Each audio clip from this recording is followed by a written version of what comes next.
What's up, everybody? This is another episode of Enlightened Masculinity. I'm your host, Yogi Chris, PhD. The last episode I did was just a few hours ago, but you might receive however these get posted. Officer Jeremiah, staff member, does the posting, so it may seem like just the next episode. But a few hours ago, I did the previous episode where I streamed to the other Instagram account and the main TikTok account, and there were like 500 something viewers there, and it's very interesting. The TikTok's very interesting, so I'll kind of recap that really quick. But this is EM podcast, so podcast about spirituality, masculinity. I'm Yogi Chris, founder of Ninth Limb Yoga, teaching yoga now at our new IMC Warrior Arts Fitness Center, and that's what I am. I'm captain of IMC Nation. I'm here streaming to you from IMC Base 1, where I live with the founder of IMC Nation, and this is where all the movement happens. This is the epicenter of it. So streaming to you today about this idea of alpha, beta, sigma, which alpha, beta has been topic of discussion in our mastermind for a while, and then sigma, on the last stream that I did with the TikTok and Instagram, it was really inspired by a lot of these TikTok commenters that there's so many. Like I was saying, one of the videos just in a day or two had 150 comments, and so just replying with some of them, they were pretty humorous, and guys are making comments about sigma males, and there's a lot of haters, and the most easy or the easiest reply to a hater is you're a beta. You're a beta. It's beta. Like I got a message the other day, and hopefully he watches this and listens to this, because he sent me a picture of my Enlightened Masculinity cover. And so he was telling me, why are you fucking messaging my girl? I won't name her. Why are you messaging Jenny? Her name wasn't Jenny. Why are you messaging Jenny? And you better fucking pick up my call, or it's going south real fucking soon, kind of thing. And then he sends, it's literally basically what he says. It's not the exact words. And I just missed his call, but I don't answer unknown numbers. And this is an unknown number. He sends me my own picture and screenshots of my address, my old address, like 5 addresses ago. And so that's a beta male, so emotional. And later, after he submits completely, and then, and I tell him the truth. He's asking me if I hooked up with his girl. Normally, I wouldn't even tell a guy, because it's just like, it's just not the right thing to do. And if that's really your girl, you should just go talk to her and ask her. Yeah. And if you can't do that, or you don't believe her, then you don't trust her, and she's not your girl. Like, I don't know what, but guys have different definitions of this thing. Like, ask 100 guys, is that your girl? That say, yes, that's my girl. And you say, why is she your girl? Like, what makes her your girl? And you're going to get a lot of different answers there. They define it very differently. So that's his girl. You know what I mean? That's mind-blowing. Yeah, that's what it is. That's why these words, people use these, like, are you a yoga teacher? And they put you in a bin, a box, in their mind of what they define as yoga teacher. What is yoga to them? So that it's what it is in all of these situations. Like, I'm an alpha male. People will have an idea of what that is. It's going to be a whole bunch of different ideas. Girls think that they've been with alpha males, but they've been with emotional males. And yeah, like, just he's like super aggressive like that, but emotional. That's not alpha. Exactly. But now you know that. Maybe at some point in your past you thought that was what alpha was. Maybe because I might have thought even that's what alpha was. Yeah. And my I'm 36 and I'm still growing. I'll bet at 46 I have new understandings, because that's also the case. Like, what I would have defined as my girl 15 years ago, it's still me, but my definitions change. Yeah. And arguably better. They're better definitions, because there's less crisscrossing and overlap. Like, if there's many ways to say something, then you're not being precise enough. Which maybe you don't need to be precise enough, but like Saber's on, he's a computer programmer, software engineer. It would not work if computer programming language was ambiguous and overlapping definitions, and not every word has an exact definition in computer programming, or it wouldn't work. Could you imagine? But like, people are communicating with a bunch of words that, like, they consider synonyms, or they're replacing things. So my girl, he ends up saying, and later on in the conversation, he's like, she's the only one who understands me, she saved me, she blah blah blah blah blah. Jesus. Yeah, it was really, really bad. And he was some Afghani immigrant or something. So he's saying, but he's speaking fine English on, so he's probably been here for a while. Wow. And like, mind-blowing, I guess, to me, what I'm realizing as far as the audition. She's just interjecting herself on the podcast. So now here she is on the podcast, my co-host, who shall remain nameless. We'll just call her Divine. What did you have to contribute here, Divine? I'm like Howard Stern. This is Robin. Like how great this process has been of like the parties, the models, finding the models showing up. Like it's just been a great, And this life. yeah. Yeah, because this girl was one of those, but she was just hired, and Yeah, we hung right. out a little bit and watched the show, but that was it. And he's asking, did I get with her? Whatever, dude, you got to ask her. Like, your relationship is shit. And one of the reasons I didn't want to just give him a straight answer was That would be it wasn't my responsibility, but I was thinking this way. If I just give him a straight answer, he's just going right back into that hell. If I just tell him no, then he's going back to her a little bit comforted by some other guy. yeah. And you're not.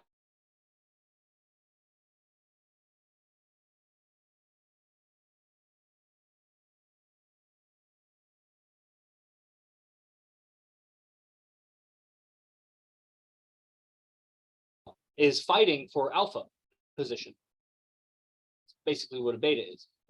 And it's kind of like, what were we saying? I was going over the ranks in IMC. So if you've been following the podcast, like, you've heard me talk about the ranks. And so what is a guardian? What is a base leader? These are the two lowest officer ranks, which are high ranks. As of right now, the ranking system is know nothing, freeloader, peon, plebe. That's like Saber's a plebe, Damien's a plebe, then resident of a base, then guardian. That's the first officer rank. So in the military, let's say in the army, you have enlisted ranks, enlisted men. And as you get to the highest enlisted ranks, you may be offered to go to what's called, I forget the acronym, it's Officer Candidacy School, OCS.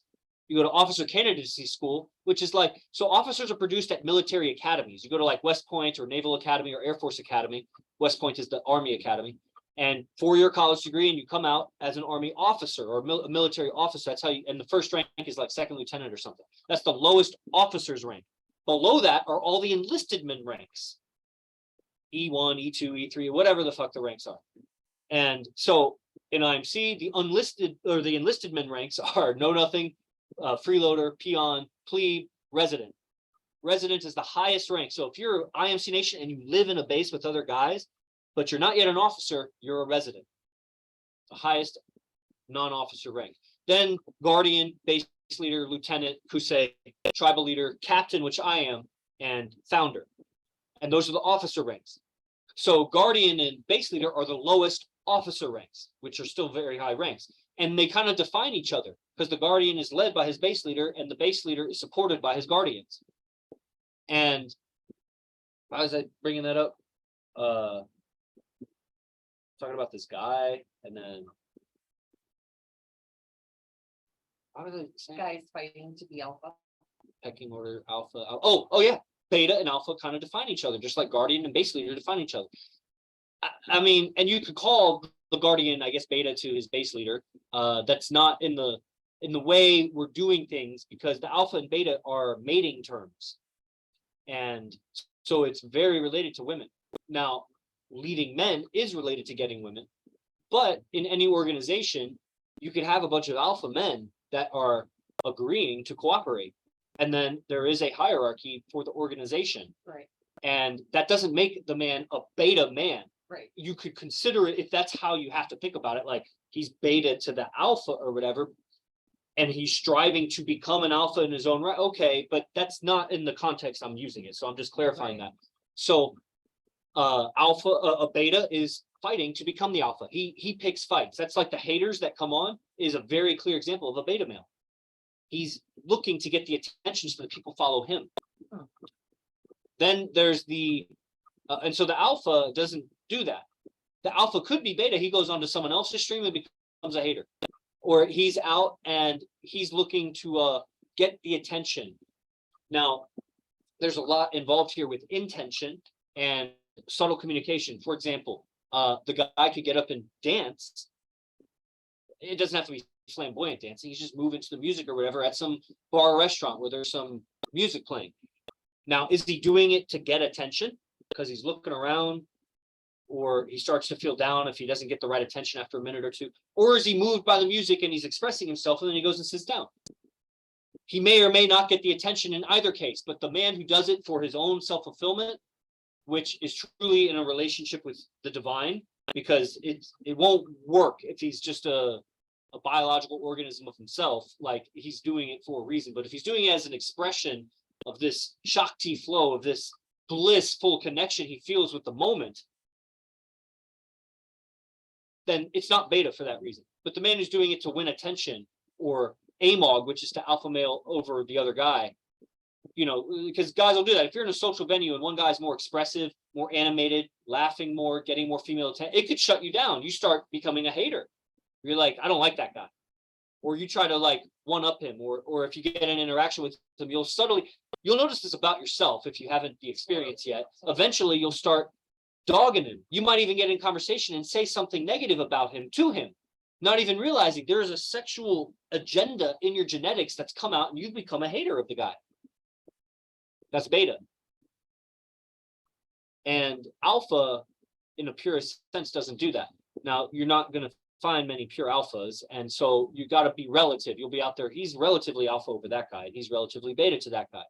And it would be like you know, local wrestling clubs, using all my, I used to wrestle, so wrestling analogy, you'd have local clubs and then the state championships, and then regional and national championships. And you know, alpha is relative. Like if you're going to use alpha in the wrestling, it's the winner. You know, the winner's the alpha and everybody else is beta. But a person could be locally alpha, but then beta at the state level, and so on in that way. And so a guy may be alpha in his little group of computer programmers, but is he alpha around other kinds of guys? All kinds of guys, from the fighters to the bartenders to the computer programmers to the car salesmen to the real estate agents to the homeless guys. Is he alpha? Is he emotionally unaffected? Does he lead in his movement? And do people follow? If guys follow, then eventually he's going to get the girl. If girls follow, then he's getting the girl. What'll happen is you get a lot of guys, the girls will follow, and then he'll start being led by a girl in the movement, and he'll lose it. But he has qualities that at least attract females to him in the beginning. And then the problem, actually, one of the problems with the guys that are successful with women as they come up in life is they don't look inwards to correct themselves, because they're getting what they think they want. They don't look deeper. Like the guy who's tough and big never looks to get fight training. He's 300 pounds, he's already big, he lifts weights, and he doesn't lose fights. Obviously, 2 or 3 guys against a guy, he's going to lose. 4 guys, 5 guys against one, he's going to lose. But maybe he hasn't been in that situation, so he's never felt threatened, and he's not going to seek out fight training, which is not obviously the only benefit of the benefits of fight training is not limited to being able to defend oneself. A confidence in movement, fluidity in movement, different muscle coordination, and discipline. You know, emotional awareness and control, all those things will happen. You get punched in the face and you got to keep your composure. When you're sparring, you learn to control your emotion, versus the guy that's never been in a fight, he has a lot of rage inside. And so that's the only bet. You don't have to need to, like, you can still be a big guy, but he'll never do it because he doesn't feel the need. And so the guy that's more or less a ladies' man because how he was raised and he didn't struggle in the way that other guys might, doesn't address that. And he may not need to, but if he comes across a guy that's mastered himself in that area, he's going to lose and he'll become beta. So these other comments that come from the TikTok streams, the comments. Now, I already went over it in the last stream, the last podcast. So remember, this is like the second episode I'm recording today, and I'll do more of these. I'm learning, Saber might like this. I'm learning what was it called? Multi-streaming or multicasting or something? Multi-streaming. So these applications that you can, because right now, for me to stream to Instagram and to Facebook, which is what I'm doing right now, I need 2 separate devices. But I can use my laptop to have a multi-streaming application that will stream to multiple platforms simultaneously without raising my bandwidth usage. So it can stream this, like, let's say this Zoom stream, it wouldn't be Zoom, but let's say Zoom could stream to YouTube, Facebook, Instagram, and TikTok all simultaneously right now through my laptop without raising my bandwidth beyond just one stream. That's the goal. So I looked one up and I found one, and so I got to explore like downloading it, doing that, which would be great because there's people across platforms. And I think it's going to be very exciting for people. Well, exciting. I don't know if my podcasts are exciting for you, but okay, they're exciting for her. And see, this is useful for guys because they get to hear what it's like when a woman is like you towards me, and consistently. And even people like Ello and others may have even heard when it's a conflict between us. They may have even heard how it resolved. And that's, you know, we lose perspective of how much we've evolved. But if we heard a conflict from 2 years ago, it would be different. And everybody's on this path of evolution. If I heard our conflict but I was 10 years younger and I heard our conflict, man, because of how it resolves, to hear the full lifespan of the argument, or even an argument that ends in breakup, like, that's just amazing. And so everybody's on their path. And so the listeners that are live or in the recording, they get to hear that. And it is valuable. We lose perspective of how valuable it is, but so much of my evolution, because I've known this as I've studied, is as a man hearing better references. So when I hear and see a demonstration of better ways of responding, it expands, or my mindset and my beliefs and my expectations of myself, they change. And it changes how I will respond in future situations. So I can literally leapfrog forward in my own evolution by hearing how another man goes through it, versus I just have to go through it to know it. Because without that, I would have to go through it to know it, and then trial and error, and then get, improve. So this is a very fast evolution. This is a passing of the baton, a handoff of the evolution down through the generations of students, going back way in time, all the way to Manu Tupo and other teachers, jujitsu lineages, all kinds of lineages I'm bringing. It may comfort some people to think that past lives exist. So it brings a little bit more solace to and peace to your condition in life, and how you started, and what parents you were born to, and where, and maybe make more sense of dreams or visions that you have, recurring dreams, or ambitions or passions that you have. It may make that stuff make more sense when you think in past life and future life contexts. And so I put out an episode about my most intense and clear past life experience dealing with transcendental meditation and Maharishi. And why was I going into that? I think I was just tangent. Was that today? No, that was a long time ago. I talked about when I got initiated and I had a vision, and the teacher confirmed it. So oh yeah, that was so cool. Yeah, alphas, betas, sigmas. That's a comment. I went over. I'm saying this. I'm realizing now that I've made this into a podcast, so I'm basically restating something I said in the last podcast. The sigma male is supposedly they define it as an alpha that leaves and becomes a lone wolf. But I don't think alphas do that. And if they did, then you want to call that a sigma male. It's still an alpha male, because if it's an alpha male that left, is it still not an alpha male? But if it's a lone wolf and they're leading nothing, were they an alpha? And so they become a sigma by leaving. It sounds like a beta that's just quit the game. That's what a sigma is a beta male who quits the game. We see this with guys when they get into pickup, and they may have success, but there's a lot of psychological bruises that a man goes through, both new bruises created and old bruises that he revisits when he starts talking with girls again. And when I came to pickup, man, I was a loser with women. I was really bad, and the few interactions that I was having had no depth of meaning, which doesn't mean that, like, I'm not saying like I felt for the girl or not. I'm saying like I was lacking so much awareness that I was like, how you like put on those beer goggles and you can't walk? That's like how, it's not that I was drunk. It's like put on relationship goggles where you're just blind and numb and no perspective of what's going on here with the other person, the truth about it. And so as you gain the skills to like meet women, and they want to hang out with you because you're cooler and more interesting, and then just that whole evolution, guys drop off somewhere along the way, or they keep at it, and then you're naturally having multiple relationships, not even trying to do anything, and you just keep going. And there's a lot in your psyche that hasn't been revisited or addressed,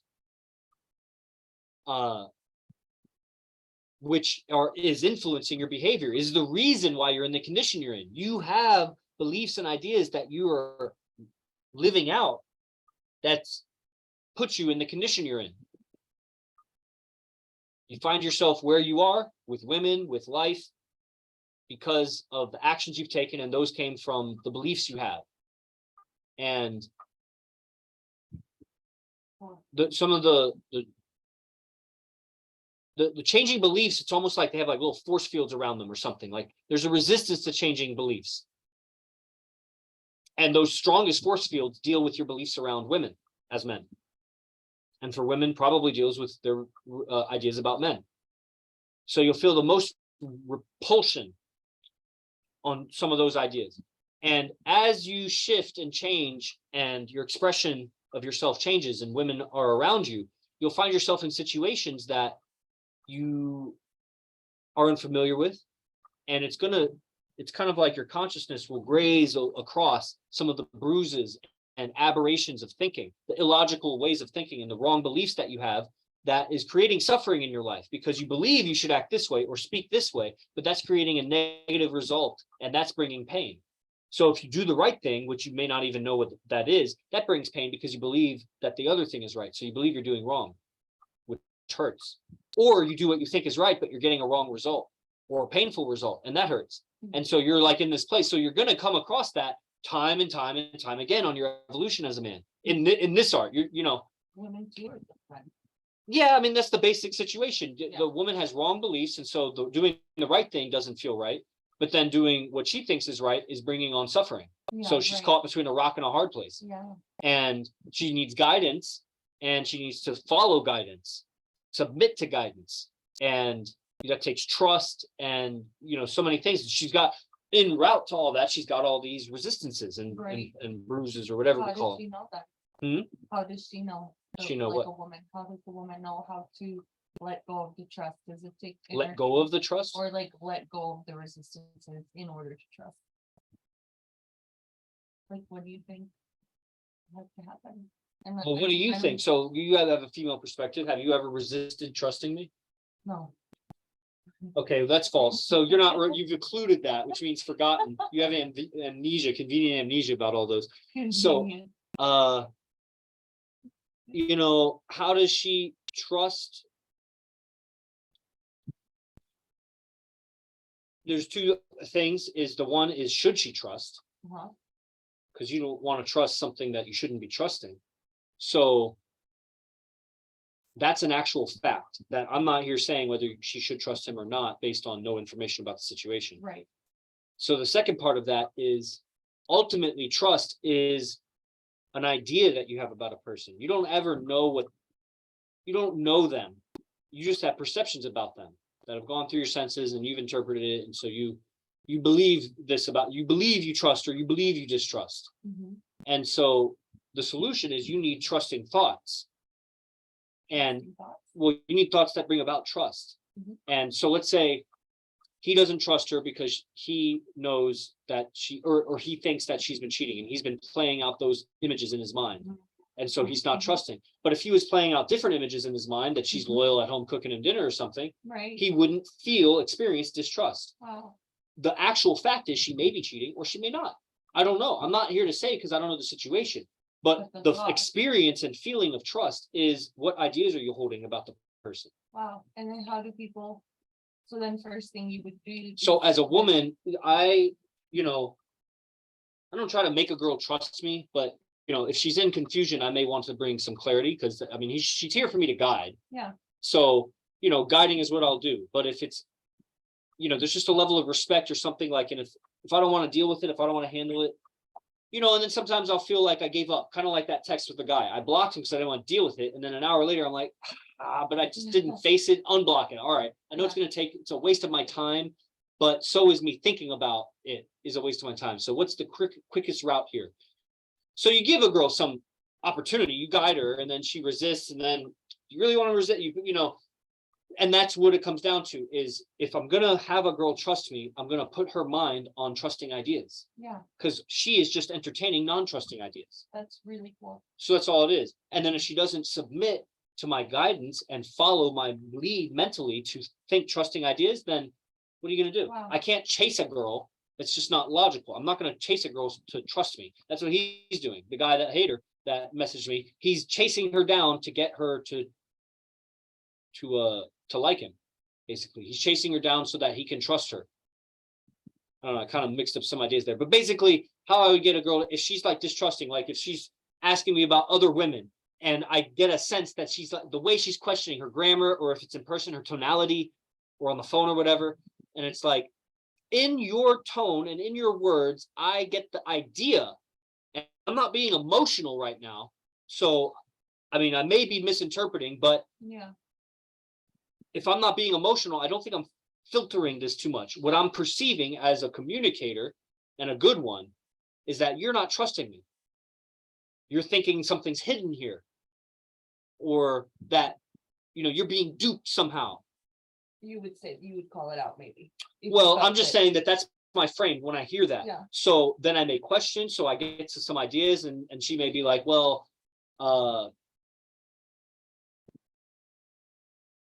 let's say some ideas, you're spending too much time with the other girl, or more time with the other girl than me or something.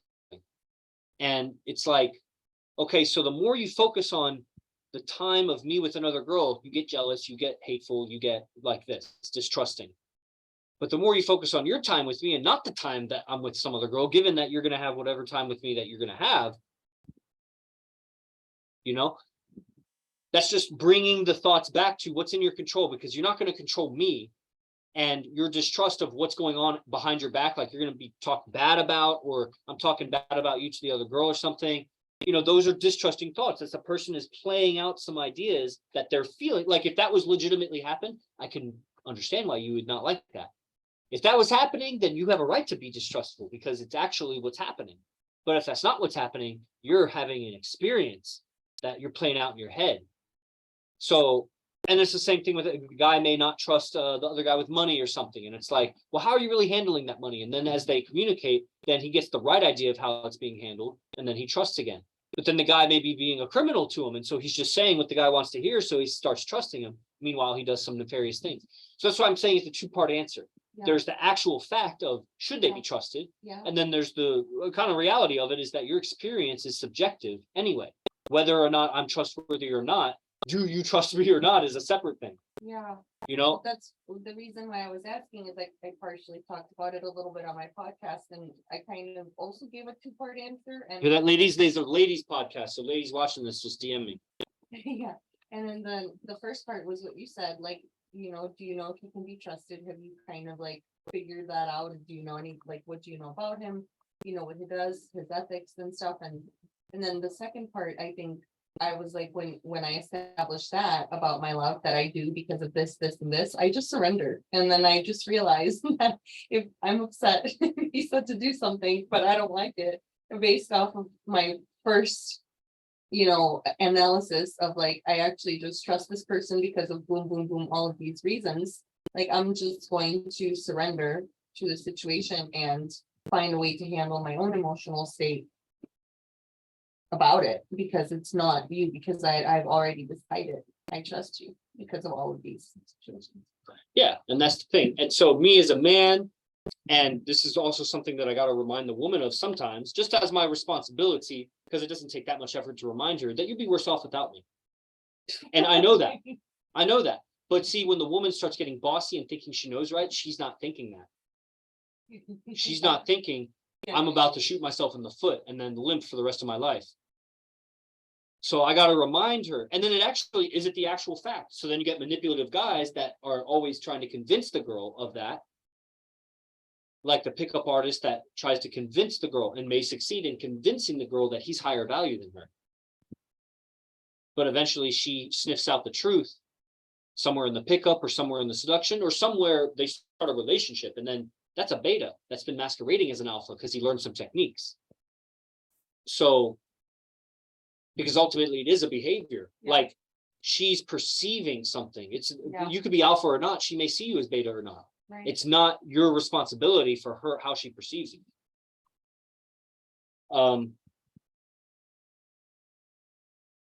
So yeah, that's somehow that was related to what we were saying, remind her that, she's better off with you.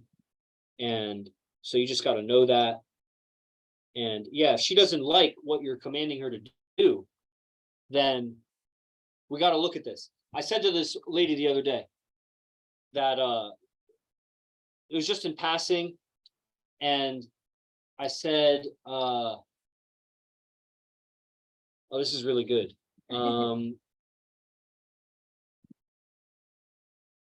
Something about, I was talking about you, and I was like, my girl, and then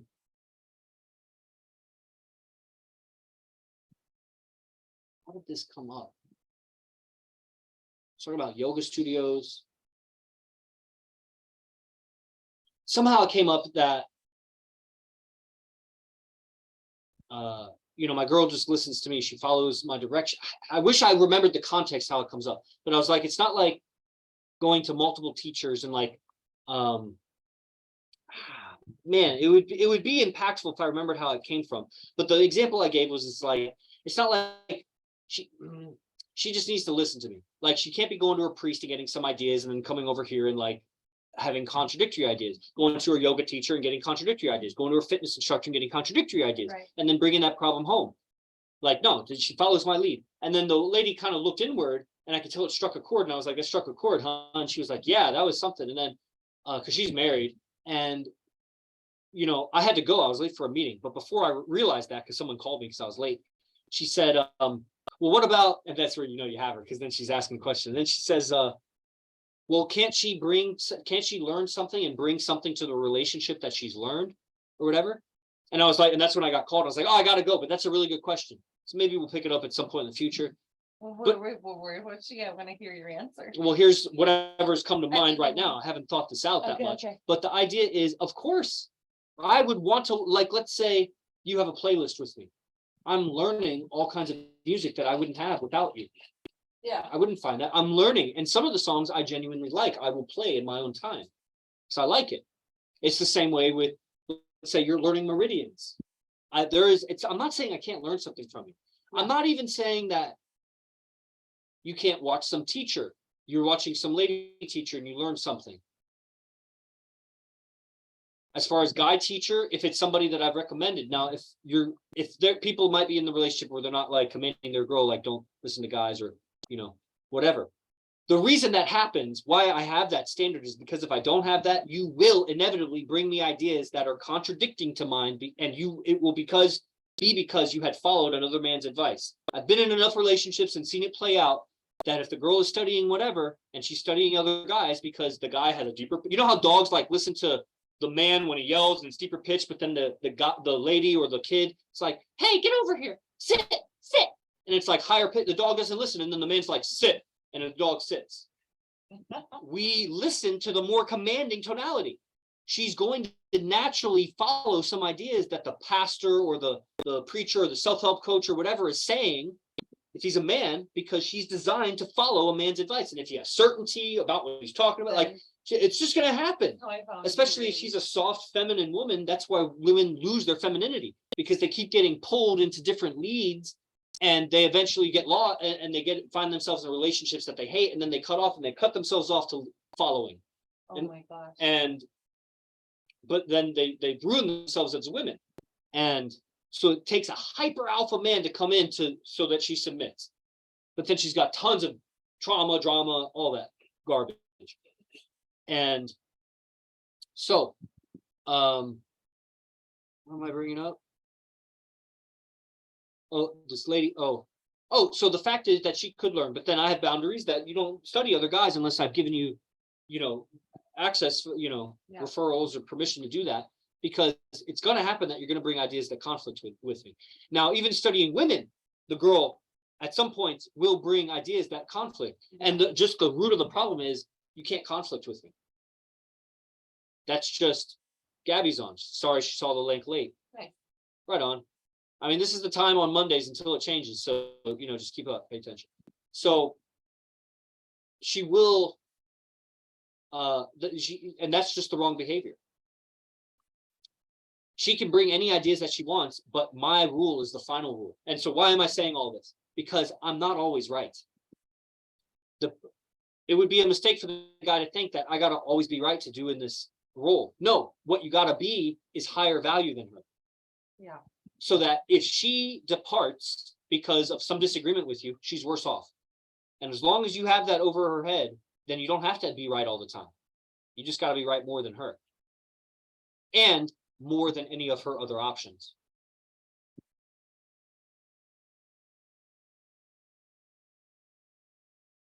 So that's what it is. And then to stay ahead of her, because as she learns from you, she's going to catch up. You got to keep growing. You know what I'm saying? So, and that's part of the pre-selection attractiveness to longer relationships. If you and I stay in this kind of more proper dynamic than what people have out there for years to come, then there is something about the guy that's with the girl for 10 years, but there's something else about the guy that's with the girl and he's still alpha over that girl after 10 years. Yeah. And it'll show in her So improvement, cool. his improvement, and whatever. So that's where it's hard to measure this stuff just at first glance. And I'm documenting everything. Yeah. all right, so that's the end of this show. It was a longer show. Like, share, review, comment, subscribe, send it to your friends. Ladies, DM me on PhD Yogi Chris Instagram. Guys, click the description. It has links to join the daily midday gospel program with my teacher, AZD. It's fucking dope. Your evolution, you'll just skip ahead so far. And there's a lot to it because you could evolve for 1,000 years and still have problems on this planet. So you got a long way to go. Stay with it, guys that are in it. And I'll see you all in the next show. Jiguru Dead.